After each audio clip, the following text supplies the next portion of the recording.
Afin de compléter votre document Excel 2010, vous allez devoir y saisir différentes données. C'est ce que nous allons découvrir dans cette vidéo formation. Donc tout d'abord, sachez que vous pouvez insérer différents types de données, que ce soit des chiffres ou encore des lettres. Donc pour pouvoir insérer une donnée dans une cellule, vous devez tout d'abord sélectionner la cellule en question. Donc par exemple, si je souhaite insérer une donnée dans cette cellule-ci, je clique tout d'abord dessus pour la sélectionner. Une fois celle-ci sélectionnée, je vais enfin pouvoir saisir la donnée que je souhaite. Donc par exemple ici, insérer mon nom de famille, je mets donc ici Moreau. Donc je l'écris donc à l'aide de mon clavier. Donc vous voyez, j'ai pu insérer donc les différents caractères. Sachez que vous pouvez à tout moment éditer donc cette saisie. Donc par exemple, vous déplacez ici, par exemple, je reviens ici avant le R, je fais un retour arrière. Donc vous voyez, je peux sans aucun problème effacer ou encore rajouter différents caractères. Donc vous voyez, je rappuie ici sur la touche R de mon clavier pour l'insérer à nouveau donc dans mon mot. Donc ici, si j'appuie sur la touche Entrée, vous pouvez voir que maintenant il s'agit de la cellule en dessous qui a été sélectionnée. Et vous pouvez donc voir que dans la cellule ici, donc juste au-dessus, il y a bien donc mon nom de famille qui a été inséré.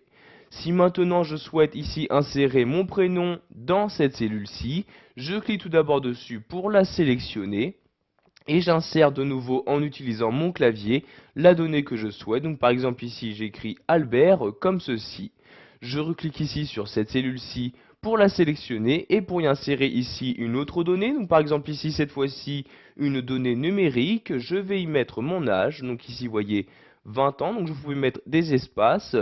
Ici rajouter des lettres. J'appuie sur la touche Entrée et voyez donc que ma donnée a bien été sélectionnée, donc saisie dans la cellule souhaitée. Vous pouvez à tout moment modifier le contenu d'une cellule. Donc par exemple ici, si je souhaite modifier le nom de famille, je clique ici sur la cellule et je peux ressaisir, toujours à l'aide de mon clavier, un nouveau nom de famille. Donc par exemple ici Robert. Et voyez donc que l'ancienne donnée a été totalement écrasée.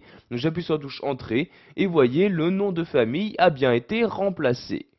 Donc maintenant, nous allons voir qu'il est possible de répéter le contenu sur plusieurs cellules. Donc par exemple ici, si je souhaite répéter ce contenu sur les différentes cellules se trouvant en dessous, donc je fais tout d'abord un clic sur la cellule en question.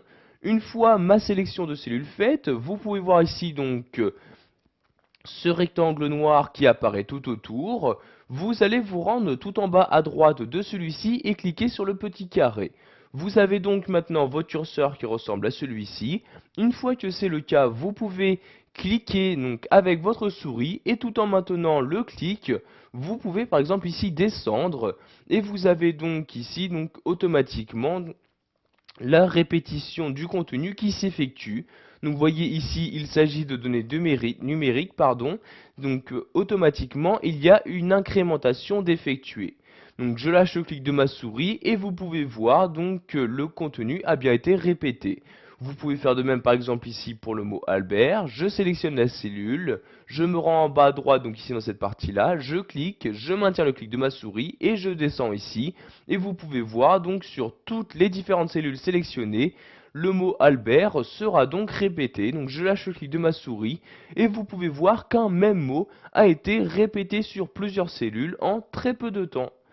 Voilà, vous savez maintenant comment saisir des données dans votre document Excel 2010, qu'il s'agisse de chiffres ou encore de lettres.